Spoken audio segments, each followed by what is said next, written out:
With our boxes all made up, we now need to round off all the edges. To do that, I'm just using a dull belt sander. Now we're only rounding the edges off, we're not actually sanding down any of the material, we're just going to get those edges that are overlapping and then take the edges off and make them nice and round. We'll rough them in basically.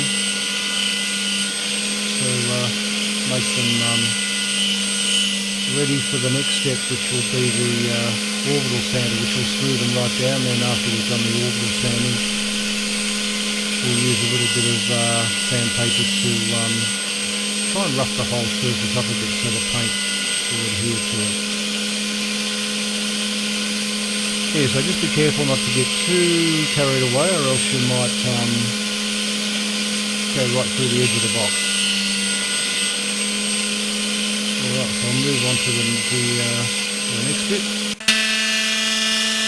Into the orbital sander now, so this one, if you wanted to, you can go over the box a little bit, just rough it up a little bit, but we're trying to smooth the edges off a bit now. The belt sander was a pretty rough bit of paper. Now we just try and smooth it up a little bit with this, and then after we've done the orbital sander, we'll just go over to the hand sanding.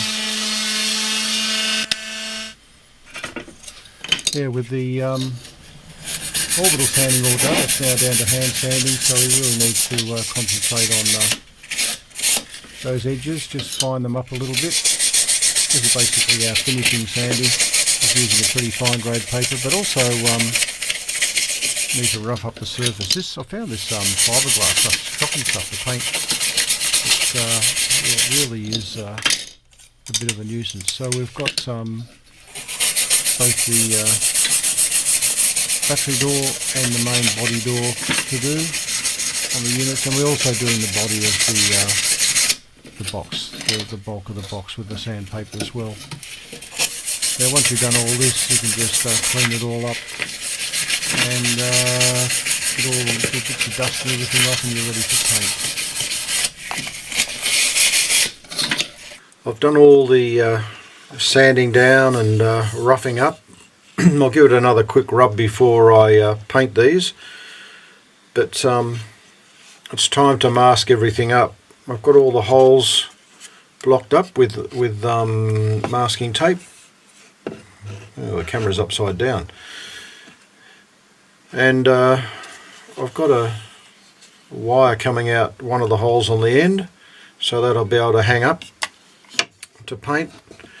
Now once I've covered all those holes up, then I'll put some more tape in, and I'll end up taping it all around the edge. This is to keep all the paint out from inside the unit. Wouldn't worry too much about just inside the window here for the display. A little bit of paint there is not going to hurt, but you're trying to keep it out away from all the internal copper. You guys making this project up have probably got it a bit easier than me. There's 2 there, and then I've got another, I've got another 5 here, 7 all up. So yeah, a little bit of work involved, but we'll get the job done. As I mentioned earlier, I've decided to take all the screws out, paint it over, then screw the screws in after. You can leave the screws in, paint over the top, and it's up to you which way you want to do it. I probably don't need to tell you guys the way I'm masking up really, but I'm just putting strips right round the edge, and then I'm going to put a runner length of tape right across the top, which should cover it all up. Using 35mm masking tape, so it's just pretty much a nice size for the job. Okay, we've got all the The loops and the cases, they're all got an undercoat on them, and then they're ready for their first coat, finish coat.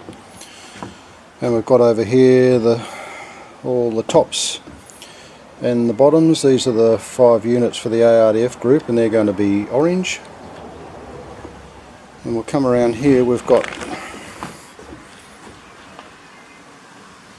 2 units here of the lids. One's going to be pink and the other one's going to be purple. Wow. That's going to be fun.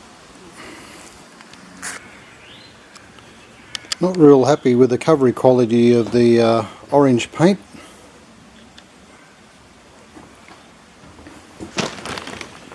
The pink covered on the lids okay, and the purple no problem. The orange seems to pull back a bit, it just seems to be a bit watery, but the pink paint, go over here, out of the sun there, yeah, pink paint, it comes out really weird. It's like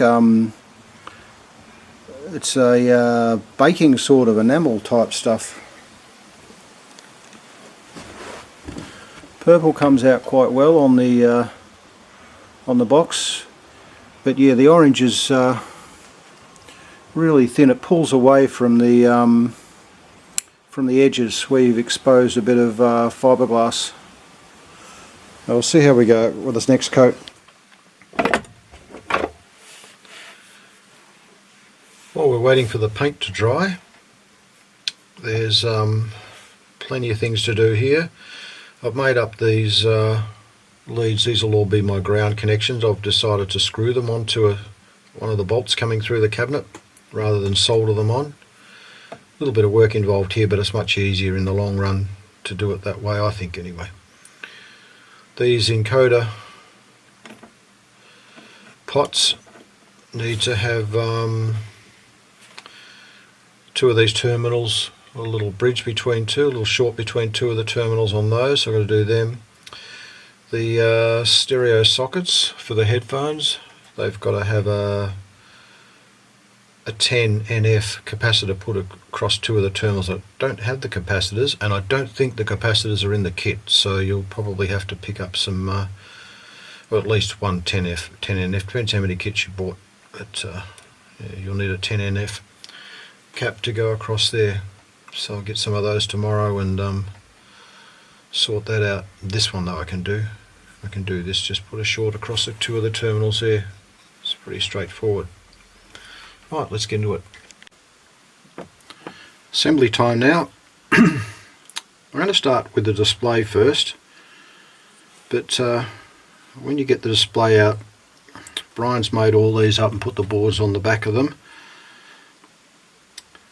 Just cut all the pins off. I note the pins are all sticking through. They're going to cause an issue later on. There's not much room in here for the battery to fit. But be very careful of these two capacitors across here. Don't cut those ones off. I just tinned all these up. Now the next thing to watch out for, I split these cables up. So I've got the 5 that go to the switches at the front, and then the other cables all come down the back. 10 of them go here, and the rest go to the headphone socket and the power, the 9 volt line. I'll put a bit of heat shrink over here. I'll plug this in first and got the length and the heat shrink. I've got that in there. I've probably cut it a bit too long. I just trimmed that back. The next one I'll do it properly. And then 10 of these wires go onto the display in behind here. One thing I did notice that I've got 2 reds and 2 blacks. I think one's a 5 volt rail and one's a 9 volt rail, so I've got to be really careful with those. So what I've done, I've just put a just unplugged the 20 pin header. I'm doing one of the ground connections at the moment, or negative connections. So yeah, just grab a multimeter, stick a little bit of wire into the pin there, and you can see I've marked that one over there. I don't know if the display on the multimeter is coming up there, probably not. And yeah, just meter them out so you know. I know that definitely this is the 5-volt rail for the display, and this is the ground for the display, or whatever that one is. I don't know if it's ground or if it's something anyway, but that goes to the display. So that and a bunch of other wires, 8 other wires, go on the display. So now I'm just going to measure them all up. The display, as you notice, has got it's going in that way, so you'll have wires on here, then a little bit longer over here on those, and they lay flat. Make sure you solder them down flat, because that has to all be made flat so the 9-volt battery can push up against it. Okay, let's get on with it. That's the rear end done. We've got the display all soldered in. We've got the headphone socket with the capacitor across it soldered in. One of the terminals on the one side of the headphone socket goes to ground, so we're just going to ground it down the bottom. I've got a screw going in there to hold the loop on, and I've got a solder tab on that one. That'll go over there. I don't know if you can see that too well there. Yeah, but that'll go over there. Alright, now we've got the front section to wire up, and once we've wired that one up, then we get into the loop. Put the loop on the thing. It's best to work without the loop at the moment. It just gets in the way. So we'll do our switches up the top here, switch and pot, or encoder switch, and then we'll start doing the loop. Forgot to mention, on the encoder there's a little piece of casting on here that's made to go through a slot so that it doesn't rotate round if it comes loose. You'll have to remove that. If you don't remove it, once you tighten it up, it's going to sit about 1 millimeter off on an angle. It'll look odd. So I just been cutting it off, maybe filing it down a little bit to get rid of it. Yeah, I struck a little bit of a problem here. The holes in here are where are we now? Can't really see if you can see that at all. 5.84, and these switches measure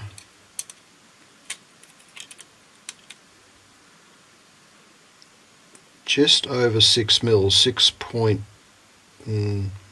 close to 6.1. So gonna have to ream out a little bit of the hole. Okay, for you guys, you just got 1 to build. I've got 7 to do. The switch I have been using, the switch type I have been using, they're 5.7, so they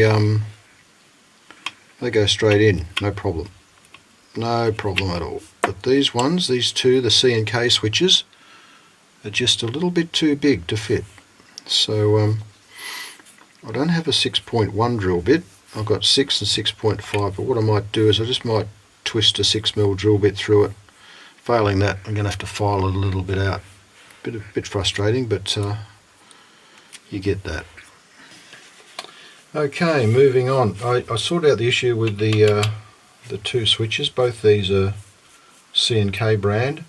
They must be 1/4 inch to suit a 1/4 inch hole. So I used a 1/4 inch, which was 6.21 when I measured it with the vernier, 6.21, and that gives it a little bit of clearance, but it's sort of halfway between a 6mm and this one, but that was okay. But I just didn't put a drill in. Don't like putting drills on stuff. I had an experience many years ago going through a case and then ripping all the wires out, and it was just terrible. So I just used, it only had to be opened a little bit, just used a pair of pliers on the end of it, or vice grip, something like a hand twisting tool. Okay, so the switches are done, these two here, but I've got a switch for the other side, and then there's a 6-pin header plug. Both those components require the loop windings, so I've now installed a loop, and yeah, ready to go. Oh, I wonder if you're wondering why I'm wearing these gloves, it's just that I found that the you tend to leave finger marks and that all over that when you're fiddling with it and putting it around, so it's either these or just disposable rubber gloves. I found them much easier. I do have an issue though. I see that when I have a confession. You can see there's an unpainted section there, and on the other side there. I had to number these units somehow so that when I painted them I knew which loop went with which unit. So I thought, oh yes, the underside of that's all covered up. I just put a bit of masking tape on it, wrote a number under it, but as you can see the masking tape is too wide, so I'm going to have to do a bit of touching up when I'm all done. Bit of a shame, but anyway, I could leave it, but no, it doesn't look too flash. Okay, so we're going to wire up the loop now. Loop's the last thing to wire up, and then basically this unit's ready to apply power to. Oh yeah, once I've wired the loop up, there's a couple of little things to do. I need to just put something, a bit of cushioning down in the bottom of here, protection across the back here to protect the display. Yeah, just to protect the display in here as the 9-volt battery goes in and out. But other than that, yeah, it's getting pretty close. Right, I'll sort out all the colours, and whilst I think of it too, I've got a this is my list for the 20-pin headers. What I'll do, I'll type it all up, I think, and if you guys haven't got that far, and I've just given wire colours, what their function is, and the pin number. It makes it much easier for me when I'm going through having a list like that. Alright, let's get into the loop. Okay, I think this one's pretty much ready. So we've got the display in, headphone socket in, power connector,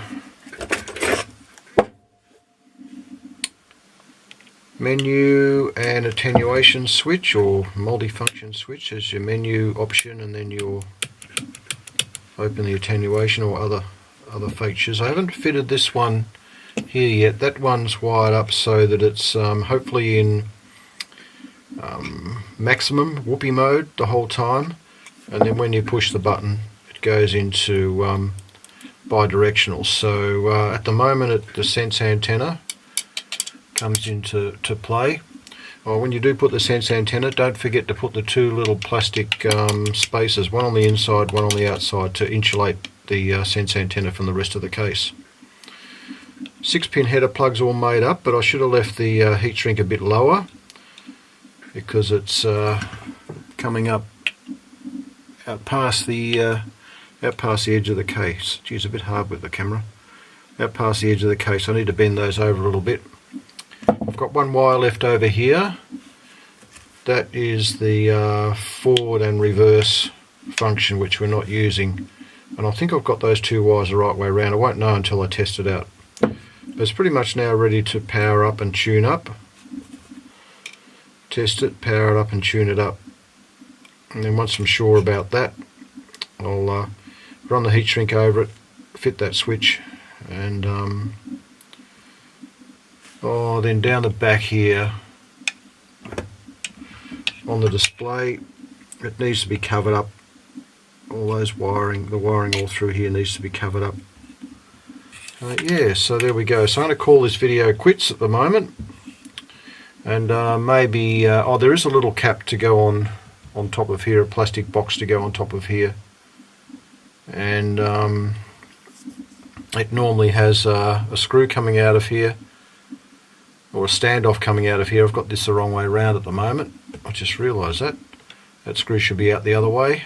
I've got all my ground connections just inside here on that one there, so I'll have to whip that out, turn it around, and then that has a little standoff on it, and the box that covers all this stuff up here screws down into the standoff.